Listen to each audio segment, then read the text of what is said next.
All right, so I am here with Waiffer, the assistant coach of what was Astralis during their Six Invitational run. Currently looking for offers in a very different looking NA scene. But Wafer, thanks for coming on. Yeah, no, it's not a problem, sir. I will. It was a pleasure since I was here. CL actually. I think it was like 7 months ago, almost. I think. Yeah, about I think it was right before stage three. I want to say. So it's definitely been a Ye- while. Yeah, Changed definitely. changed Things have teams. changed. Yeah. Yeah. So I guess we'll start with joining Astralis because that's definitely an accomplishment in itself. You joined, I want to say, between the end of stage three and the start of SCS, right? Yeah. That's when I like joined them. Well, I actually joined them like a couple weeks after the CL finished. Not the Okay. playoffs, just like CL by himself. In reality, for like playoffs and CL, like I mean, Daniel was on the team, but like. I was already like working with Astralis by that time. Okay. So yeah, I mean it was a good experience I mean I think in my overall was a good experience. I mean we got 4 plays in the SI. I think that's awesome. Also with the boys, I mean I appreciate like all the time that I've spent with them. Like they were so cool. And they have the best vibes I have ever been on a team. So it was a dope experience to be honest. Yeah. Well, I guess let's talk about Spiff because he kind of joined our not exactly the same time frame as you, but similar, right? So you kind of got to see him get brought onto the team to a certain extent, right? Well, yes, actually, when Spiff got like in, like when he officially was told like, "Hey, you're in," was like 2 days before I joined the team. Oh, really? So I joined the team, and after 2 days, um, Spiff got like officially pick up, you know. So Okay. I Yeah. actually got like in the last last tryout sessions for saying in a way. But Okay. yeah, Cool. So I guess with that, I want to talk about Spiff and like just his level up because I think going into SI, the big criticism was kind of Spiff's individual level. Like the discussion was, look at how he performed in SCS. He's not pro league ready, and then we show up to SCS or SI, and the dude goes nuclear, right? So like, yeah. was this just like always there, or was it something that the team like worked on specifically, like, or was that? Well, I will definitely say like Spiff always had it, you know. Like Yeah. I'm gonna always say like. There's a lot of talent on the T2SN and on T3. Especially on like underage, like for example that academy, Error Rise Academy roster, like they're gonna be on Pro League as soon as they get like 18, if Pro League is still a thing, you know. But like, Yeah. um, I mean, Speed have like a really good talent for, I mean, for SES. We have ups and downs. Like, I mean, the team like had a break. Well, Spiff joined the team, so like there was like not really that much of time for prep compared to the other teams. Compared, for example, to the team that we lost Axion. I mean, it's not excuse, but that would affect us on the beginning. So on the way to the side, like there was like a little bit more proper preparation and everything. So that's why he actually like look perform better as a player. But I think overall as a team, like everyone like for SES was like maybe not on the best looking. But at the S side we actually accomplished to make the team with a better scenery looking. It's kind of understand. I'm sorry for my English, but I think you Yeah, understood, yeah, yeah. correct? Like, so SCS was kind of like you weren't going into it full force, whereas with SI, obviously you're Yeah. prepping real hard for that one. So Yeah, actually, like, I mean, for SES, like, the prep was like, I mean, it was still like prep, but like, it was like more to like focus to the SI, you know, it was like prep, just like soft prep. But like, I mean, for SI, it was like the whole different level. Like for SI, I was not sleeping. Like we were like call out Mega and I we were like wake up like till 3 a.m. in the morning at my time, you know. yeah, Uh, and it was like a different level. Like we were like working since like we wake up till like 3 a.m. in the morning. I was like in my case like I sleep not that well, but at least I sleep. But like for example, Colin that I was in the end, like he probably like ended up sleeping like 4 hours because of the media decisions and all that, So like, Yeah. I mean, of course, was like a different overall environment. Yeah. Do you think the SCS matches, like just having those game day reps as opposed to just scrimming in prep for SI, actually helped at all? Or do you think like it would have been same result, game day reps at SCS or scrims? I mean, I cannot say like a 100% sure answer. In Yeah, my of course. opinion, I think was like at least from my point of view was like a reality check for everyone. Okay. Like um, and it also was like a good practice for like Spiff like with the team also like thinking, yo, this is kind of like a game day, so I'm gonna take this seriously. That mentality of like game day. So I think it was good. Um, I don't definitely think like it was like something that impact like 100%. Yeah. But it's something that definitely like at least for Spiff, it had an impact. Okay. Cool. And going into SI proper, you guys had a rough group, but in the losers run in playoffs, you actually faced off against two or three, I want to say, of your opponents from the group stage in the bracket Yeah, run. So yeah, like, we actually. Yeah, go ahead. I'm sorry. yeah. Well, so was that opportunity for revenge kind of like extra fuel for the fire when you were making that run, or how did that work out? I mean, in my opinion, was like hilarious. To be honest, it's like I mean, I don't. I think like I mean we got 4 plays. That's fine. But like I think like for example, if you see like most of the like the group stage games, like we throw a lot of rounds. We throw like seven. We throw like I remember like in one map we throw like six 4 against 2 situations. So it was like we could have like better maybe we could be like on the winners bracket, right? Maybe something else was suspected or something like that, But like I mean it was kind of like a revenge in a way. Yes, but like I don't think there was like some extra energy. Of course, love the entire brand. Like as I said, like in my opinion, that Astralis roster has like the best vibe. So it Yeah. was like everyone at every single moment has like that energy. So I think in every single moment was like the same energy. It's just like we just fix the problems. We try to fix those problems.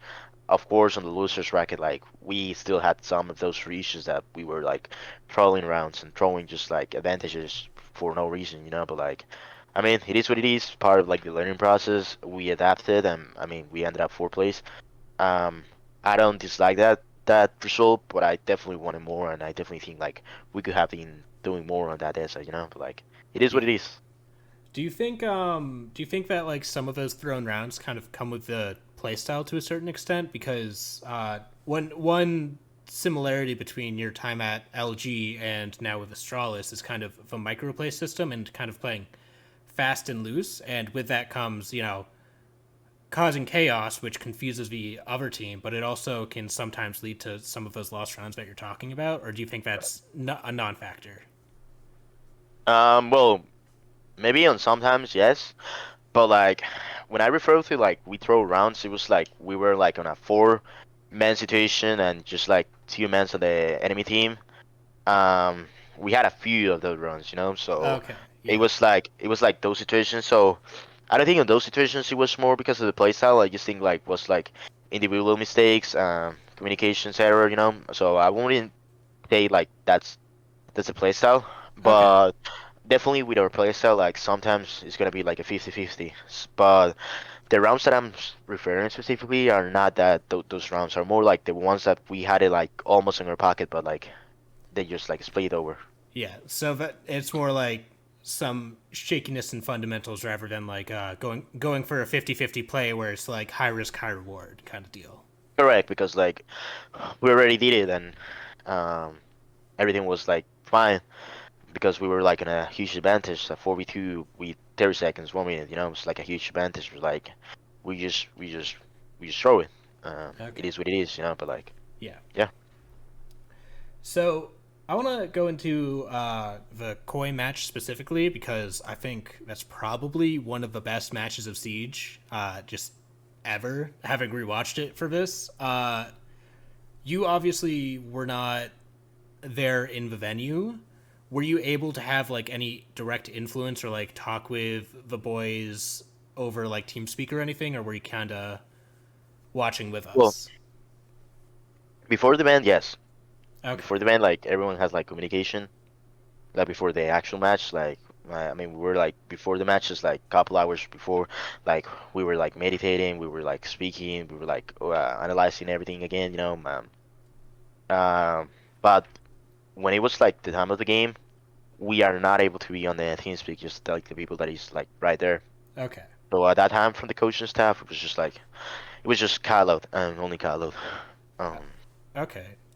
Were you able to oh, get any info in there during like map breaks as well, or because that's no, off stage? None. no. I mean, we could have probably, but it's just like the system that it was like more adequate and more like comfortable like everyone there, So Yeah. it was just like because of our system on the break maps, but like I don't disagree from what we did, I Yeah. think the prep was like fine. Um, so yeah, but I didn't have like any kind of like influence on the mid game, on like the middle of the game, like on the tacticals or something. No, I cannot like speak with the players at all. So that was just Scala. Okay. Yeah, I was kind of curious because I wanted to know if like you were able to like really directly influence it, or if you were kind of like in the same place as the crowd, where it's like you're kind of cheering at the highs and lows of Yeah, the match. What? basically. So like I mean, the only influence that we had like on the middle of the game was just like the preface that well the prep that we did. And over that like Kala could make like points if something's needed. Like for example, most of the time Kala points was like do this and this strat instead of like this and this. They're Yeah. doing this, so we expect them to do that. So let's try to adjust to the plan B, for example, for saying it away, correct? Yeah. But aside from that, I was just like one more fan, and it was like crazy because I mean, on one moment I was like, I couldn't like watch the game anymore. Like I was not gonna watch the games. Like for example, on that Kobe match, on the last map, Oh. um, I just went walking, like for real. I leave my home. I went like running on my neighborhood, to the park, and I just like came back with a message of my parents because they were watching the game, and they told me you won, and I was Jeez. like came running to the house, like yelling. But yeah. That's awesome. Um, so I guess I want to, because we kind of touched on it with the timeouts and like how much influence you had. What do you think the best way to use a timeout is? Because you've obviously been working with Call Out. He's a very good coach. You're a very good coach in your own right, having coached LG, and I worked with Astralis.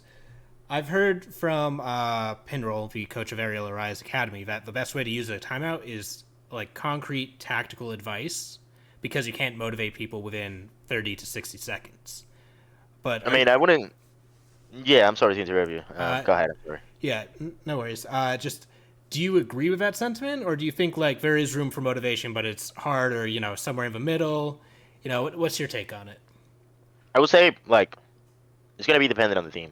Mm, Uh, like that's a huge factor. Also dependent on the situation. That's the second factor to take him on. yeah. Because for example, sometimes it's gonna be like more about motivations. Like for example, I know Portuguese, so the team one match. Um, well, I analyzed team one. So like Yeah. if you listen to the when the coach start like speaking and all that, most of the time was like motivations, like saying for Mm, example like motivation, um overall. Here's a fun fact actually, like yeah. from that motivation we got the information for like our map band, so like Oh, really?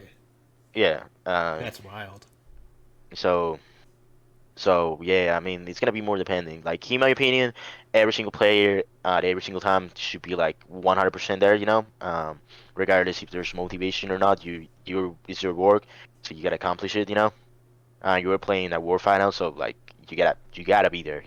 Yeah. So the best way is gonna be like more about like fixing strategical stuff, but at the end of the day, it's just gonna be more dependent on the team. So there's Yeah. no like there's no like a real answer. It's just gonna be more dependent on that.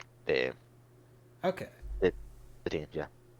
Um, and to close out on the talk of like invite specific stuff, I believe I want to say it was like Foxay or someone. They tweeted out, or no, I think it was Skies. They tweeted out whoever uses Solus the best at invite is going to win the event. With the power of hindsight, with the knowledge that G2 won the event, do you think that's true? Do you think the teams that used Solus the best made the deepest runs? Or do you think those are like two separate conversations? No, I actually agree that Sol is a huge player. Huge player. I'm sorry. Um, Again, it's just gonna be more dependent on the team. Like for example, if your Yeah. team is just like a old step-by-step thing, that's just not gonna be for you because like Sully's, in my opinion, the best way to utilize it is gonna be like having the information. So when they come in to like make microplays or like take decisions from there, to actually like do something about it. But if you're like a step-by-step team, like that at the end of the day won't matter. So I think yes, the best teams at the S side were like teams that are capable of like using Sully's properly, OXG, Koi, us, and also like G2 Yeah. and they well everyone on that last four actually I think they used it when it was not banned at least once per round. Uh, but yeah, I think it's a good operator. I think it's gonna be like a good operator for like a slow ass team. I'm sorry the word, but like Yeah, yeah, no but like worries. it is what it is. But it's a good operator overall, and if you know how to use it, it's gonna be like proper, proper. All right.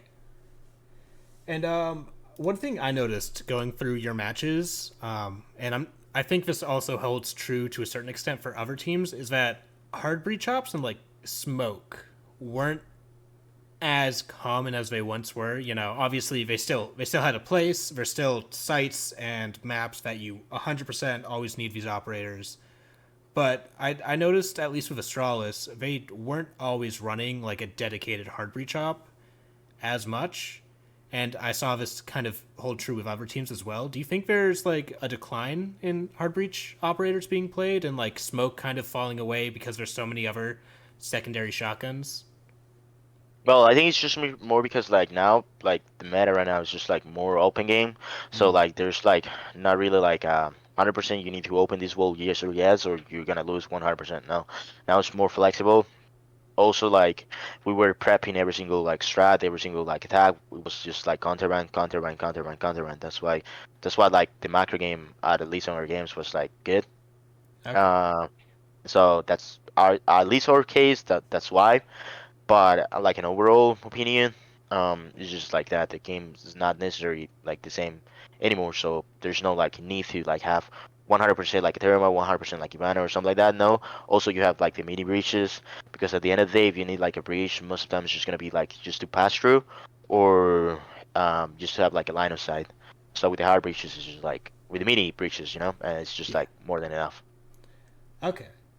And then close out, I want to talk about working with Forest, Callout, and Iconic because when I think of Astralis, those are the big three names that come to my mind at least. Is like Forest, this coach that had completely rejuvenated the team culture, or Forest, the player that came in with Callout, did the same thing and like had like a huge impact on the way that the team played.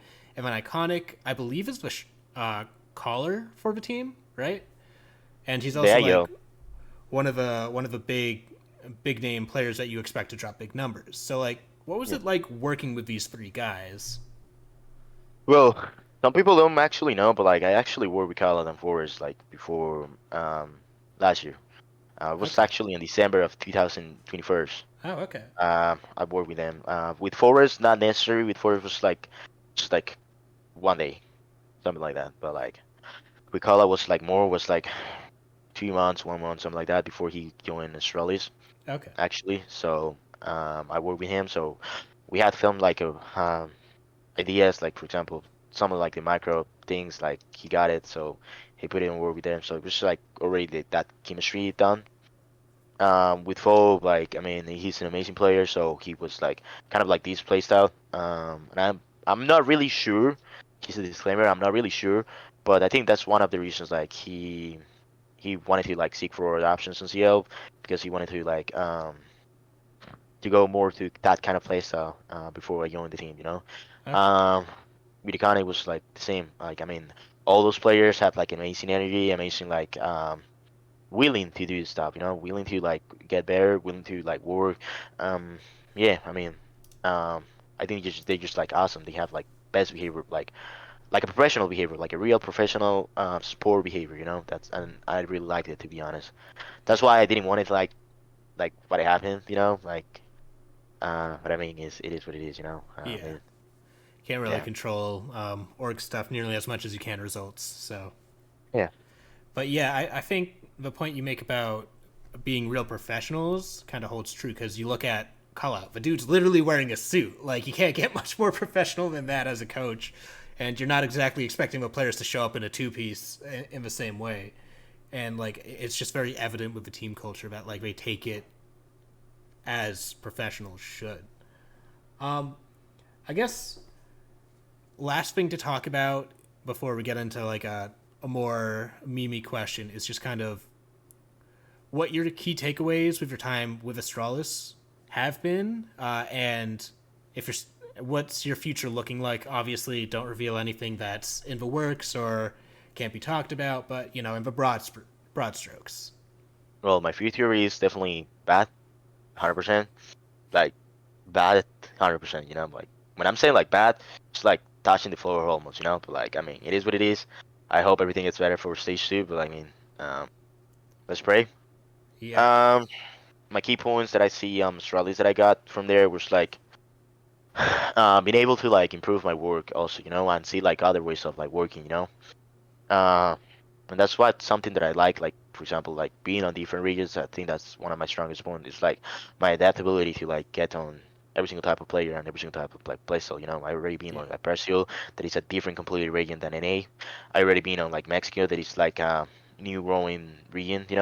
yeah, And also have like under the table some experience with some EU teams. So like I already have like that experience. And also we Carlo and the Astralis and everything. They help me to like improve my work, and my mind, on, like how how to do certain stuff in a different way that maybe can be improved, or maybe can be better for each type of like players and team.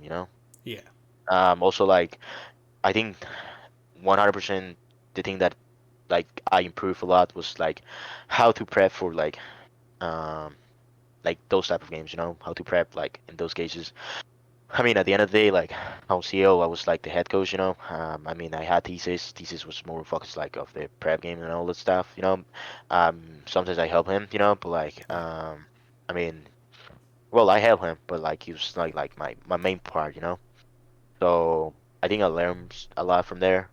But yeah, All right, and then last question, a bit more off topic, but what's your favorite genre of music or kind of your favorite songs to listen to? um, this is going to be weird. Okay, Yeah, keep it in go mind. for it. It's actually classical music. Oh, okay. I'm It's here for actually it. classical music. Yeah, it's kind of like I mean, at the end of the day, it's kind of like whatever. But I like more than like classical music, because like I mean, I listen to music not because like dancing or all of that. It's more like to keep my mind like entertained kind of like way. So like I put like music in the background to like my mind be like focused on like 10 different things like the same time. So like I put like kind of like half part of my mind to focus on the music. So it's kind of like control my mind process at least. Yeah. But yeah, I've done the same thing, so no hate from me, dude. Like classical music goes kind of hard. Everyone's sleeping on yeah. it. Everyone should be listening, to be Yeah. honest. All right. So, last thing, anything you want to say to close out? Um, Please contract me. I'm unemployed, so I need to eat. Uh, but nah, like for real, I mean, I think it was like a huge experience, and yeah. Thank you so much for like granting me this like interview. I appreciate that time that you taking, and yeah, I think that's all. All right.